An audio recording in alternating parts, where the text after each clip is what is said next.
بسم اللہ الرحمن الرحیم۔ السلام علیکم ورحمۃ اللہ وبرکاتہ۔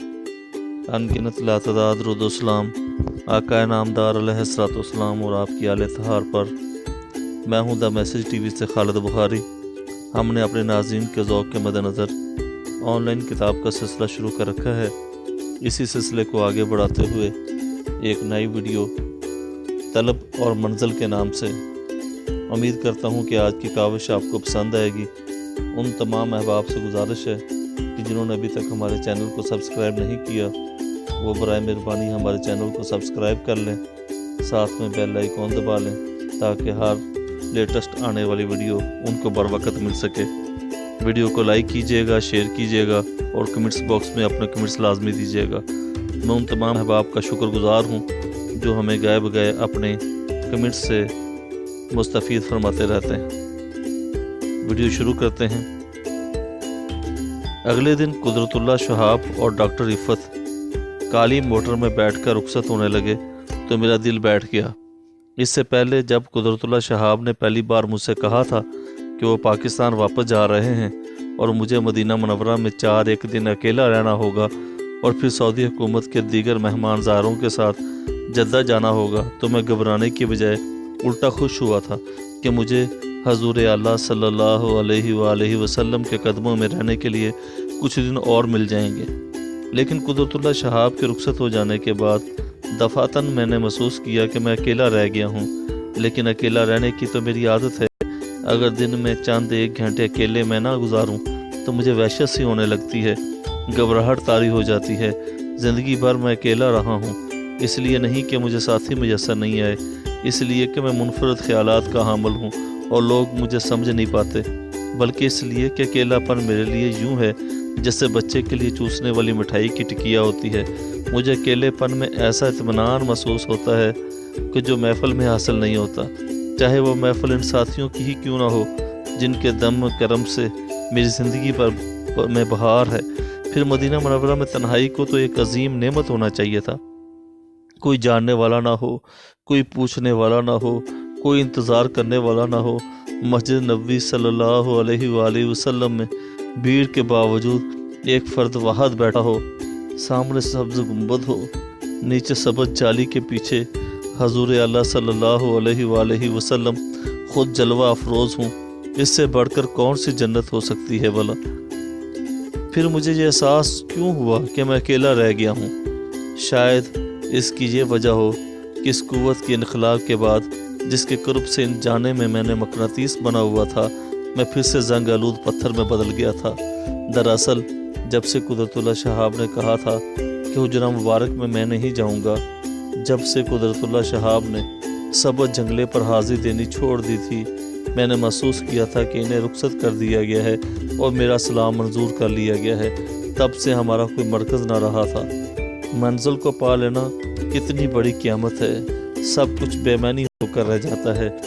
خود منزل بھی مجھے ایسے لگتا ہے جیسے طلب سے عظیم تر کوئی منزل نہیں۔ طلب اور جدوجہد شاید بصریت کا تقاضا ہو۔ جتنی دیر ہماری توجہ باب جبرائیل پر مرکوز رہی، جتنی دیر ہمیں حجرہ مبارک میں حاضری دینے کی لگن رہی، جتنی دیر سبز جنگلے کے قریب کھڑے ہو کر آقا علیہ السلام کو سلام کرنے کا جنون قائم رہا، مدینے کا شہر تو کیا ساری کائنات سبز گنبد کی اوٹ میں دبکی بیٹھی رہی۔ پھر جب قدرت اللہ شہاب کو رخصت کر دیا گیا تو ان کے حجرہ مبارک میں جانا نامناسب سا ہو گیا۔ جب سے مجھے احساس ہوا کہ میرا اسلام قبول کر لیا گیا ہے تو میرے لیے حاضری بے معنی ہو کر رہ گئی، کیونکہ میری حاضری کا مقصد صرف ایک تھا کہ میں آقا علیہ السلام کی خدمت میں سلام عرض کروں، دل کا سلام، روح کا سلام، سارے وجود کا سلام۔ کاش کہ آقا علیہ السلام میرا سلام قبول نہ فرماتے اور ہم دونوں ہر صبح باب جبرائیل پر دروازہ کھلنے کا انتظار کرتے، حجرہ مبارک میں دھکے کھاتے، پھر سبز جنگلے کو پکڑ کر میں اپنے سارے وجود سے اس عظیم ترین انسان اور اللہ کے پاک پیغمبر صلی اللہ علیہ وآلہ وسلم کی خدمت میں سلام عرض کرتا رہتا۔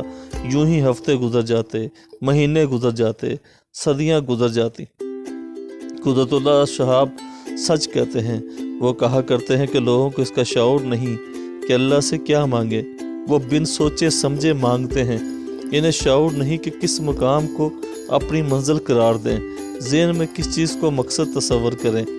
میں خود بہت بڑا احمق ہوں۔ سرزمین حجاز کو روانہ ہونے سے پہلے اگرچہ میں حج میں شمولیت کے لیے حاضری دینے آیا تھا، لیکن میرے دل میں حج کی آرزو نہ تھی۔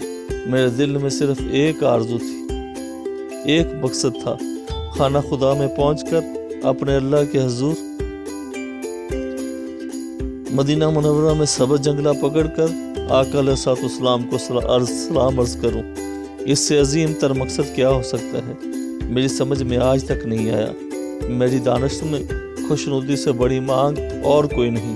اللہ کی خوشنودی، آقا علیہ الصلوۃ والسلام کی خوشنودی، بزرگوں کی خوشنودی، اور میری سمجھ کے مطابق حصول خوشنودی کا واحد طریقہ عجز، احترام، خلوص اور محبت بڑا سلام ہے۔ اگر سلام قبول ہو جائے تو حصول خوشنودی مکمل ہو جاتی ہے۔ پتہ نہیں کیوں میرے دل میں جنت کی آرزو کبھی پیدا نہیں ہوئی۔ اگر اللہ جنت دے دے تو مذائقہ نہیں، لیکن اس کی آرزو کبھی پیدا نہیں ہوئی۔ دوزخ کا ڈر میں شدت سے محسوس کرتا ہوں، لیکن دوزخ سے بچنے کے لیے ثواب کمانے کی آرزو نہیں رکھتا۔ مجھے اس آرزو سے دکانداری کی بو آتی ہے۔ میرے ذہن میں نیکی، خواہش اصول ثواب سے بے تعلق چیز ہے، بے مقصد، بے نیاز۔ مجھے یہ آرزو بھی نہیں کہ اللہ والا بن جاؤں، یا بزرگی مل جائے، یا مست ہو جاؤں۔ مجھے مراتب کی طلب نہیں۔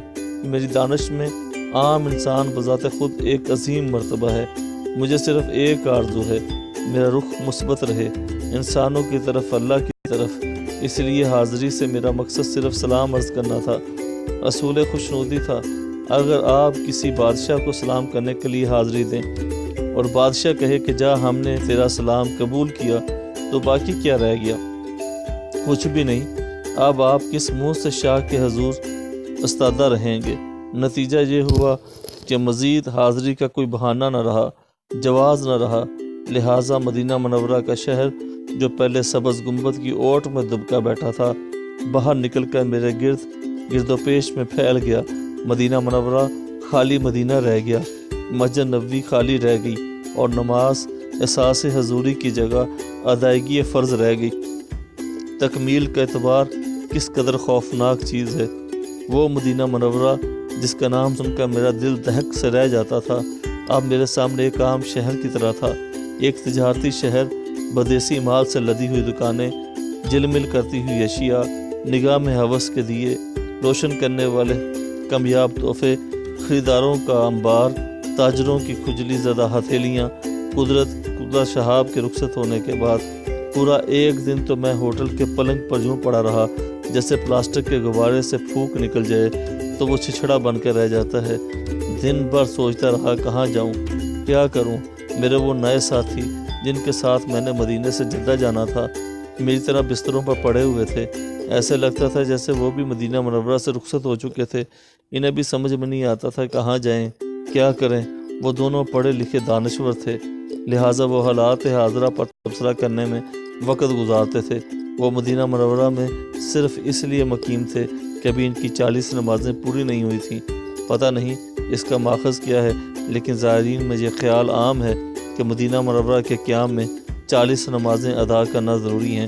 میرے دونوں نئے ساتھی اس انتظار میں بیٹھے تھے کہ کب ان کی 40 نمازیں پوری ہوں اور وہ جدہ کو سفر کے لیے تیار ہو جائیں۔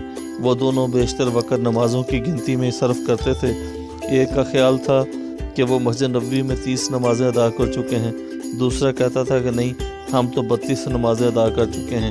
آپس میں روز بلا ناغہ جھگڑا ہوتا، بحث ہوتی، پھر سے گنتی کی جاتی۔ ایک کہتا ہم پرسوں عصر کی نماز پڑھ کر رخصت ہو سکتے ہیں، دوسرا کہتا نہیں، عشاء پڑھنے کے بعد 40 نمازیں پوری ہوں گی۔ ان دونوں اصحاب کے ساتھ ایک معمر خاتون بھی تھی جو فجر سے پہلے مسجد نبوی میں جا بیٹھتی تھی اور عشاء پڑھنے کے بعد واپس آتی تھی۔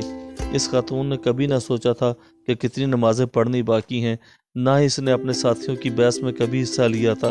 جب بھی وہ بحث چھیڑتے تو خاتون تسبیح اٹھا لیتی اور ذکر میں مصروف ہو جاتی۔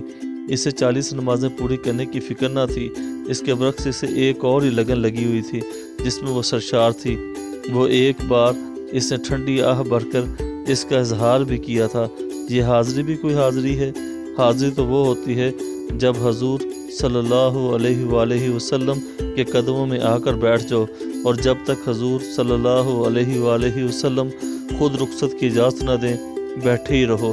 3 ماہ کے بعد اجازت ملے، چاہے 1 سال لگ جائے، پھر محترمہ پر رکعت طاری ہو جاتی اور اس کی تسبیح کے منکے بھیگ جاتے۔ معمر محترمہ کی باتیں سن کر میرے دل میں 20 سوال ابھرتے۔ ہم دونوں زار تھے، مدینہ منورہ کے ایک ہی ہوٹل میں مقیم تھے، ہمارے درمیان صرف ایک دیوار حائل تھی، اس کے باوجود ہم ایک دوسرے سے کس قدر دور تھے۔ وہ مدینہ منورہ میں مقیم تھی اور میں مدینہ شہر میں آوارہ تھا۔ وہ مسجد نبوی صلی اللہ علیہ وآلہ وسلم میں وقت گزارتی تھی، میں بازار میں اشیاء بینی کرتا تھا۔ وہ رخصت کے لیے اجازت کی طالب تھی، میں حاضری کے احساس سے ہی بیگانہ تھا۔ پھر رخصت کی اجازت کا سوال کیسے پیدا ہوتا؟ وہ از خود آئی تھی، میں لاٹھی کے سہارے پہنچا تھا اور اب اس لاٹھی سے بھی محروم ہو چکا تھا۔ پھر قدرت اللہ شہاب کے متعلق دل میں کئی سوال اٹھتے۔ کیا قدرت اللہ شہاب کو علم تھا کہ 40 نمازیں ادا کرنے سے پہلے مدینہ منورہ سے رخصت نہیں ہونا چاہیے؟ پھر وہ 20 نمازیں ادا کرنے کے بعد کیوں چلے گئے تھے؟ کیا انہیں رخصت ہونے کی اجازت مل گئی تھی؟ کیا مرد قدیم اجازت کے سلسلے میں تشریف لائے تھے؟ اس روز لیٹے لیٹے ہمراہیوں کی گنتی سنتے سنتے میرا ذہن معاف ہو چکا تھا، اس حد تک معاف کہ میں محسوس کرنے لگا کہ مرد قدیم کا واقعہ میرے ذہن کا تخیل ہے اور بس شاید قدرت اللہ شہاب نے مجھے ہیپناٹائز کر رکھا ہو، شاید قدرت اللہ شہاب کی حیثیت تماشا گر کی ہو اور میرے تمام تر گزشتہ محسوسات کی حیثیت رکھتے ہیں۔ قدرت نے کہا تھا کہ حج کے اثرات واپسی پر مرتب ہوتے ہیں اور حج کے دوران یا بعد میں رجعت کا خطرہ بھی ہوتا ہے۔ کئی ایک بزرگ صرف اس ڈر کے مارے حج پر نہیں جاتے کہ رجعت کی زد میں نہ آ جائیں، کہیں مجھے بھی ریورس گیئر تو نہیں لگ گیا تھا۔ چارپائی پر لیٹے لیٹے سینکڑوں خیالات میرے ذہن میں آتے، پھر اندر سے آواز آتی کہ شک اور شبہات جو تمہیں دیمک کی طرح چاٹ رہے ہیں اس بات کا بعین ثبوت ہیں کہ تمہیں ریورس گیئر لگ چکا ہے۔ پھر ایک اور آواز آتی، اگر ریورس گیئر لگ گیا ہے تو پھر کیا ہوا؟ یہ احسان کیا کم ہے کہ مجھے حاضری دینے کا موقع عطا کیا گیا؟ مجھے کالے کوٹھے کے گرد والہانہ چکر لگا کر اللہ کو منانے کی خوشی نصیب کی گئی۔ اس عظیم ترین انسان کے حضور اس دروازے سے حاضری دینے کا اعزاز حاصل ہوا جہاں سے حضرت جبرائیل تشریف لایا کرتے تھے۔ رجت ہوگی تو کیا ہے، رجت ماتھے پر لکھی ہوئی تو نہیں، رجت ہو بھی جائے تو کیا فرق پڑتا ہے۔ اب میں حاجی ممتاز مفتی ہوں، اور حاجی صرف وہی فرد نہیں ہوتا جس کا حج قبول ہو جائے، حاجی وہ ہوتا ہے جو مقدس مقامات سے گھوم پھر آئے۔ ان خیالات نے میری ہمت بندھائی۔ پھر دفتن مجھے خیال آیا کہ رجت کا خوف بالکل بے معنی ہے۔ رجت تو جب ہوتی ہے جب کوئی متحرک ہو، آگے کی جانب بڑھ رہا ہو۔ اگر کوئی پہلے ہی زمین میں کھمبے کی طرح گڑا ہو تو رجت کیسی؟ رجت کا سوال ہی پیدا نہیں ہوتا۔ میں تو خواہ مخواہ ڈر رہا ہوں۔ اس درویش نے کہا تھا، جہاں سونا ہے وہیں چور ہیں، میرے پاس سونا چھوڑ پتل بھی نہیں، پھر چور کا خطرہ کیسا، رازن کا ڈر کیوں؟ اسی طرح کی بے شمار ویڈیوز کے لیے ہمارے چینل کے ساتھ رہیں، لائک کیجیے گا، شیئر کیجیے گا اور کمنٹس باکس میں کمنٹس دیجیے گا۔ ملتے ہیں ایک نئی ویڈیو کے ساتھ جس کا ٹائٹل ہوگا لذت خریداری اور اشیاء کا ناچ۔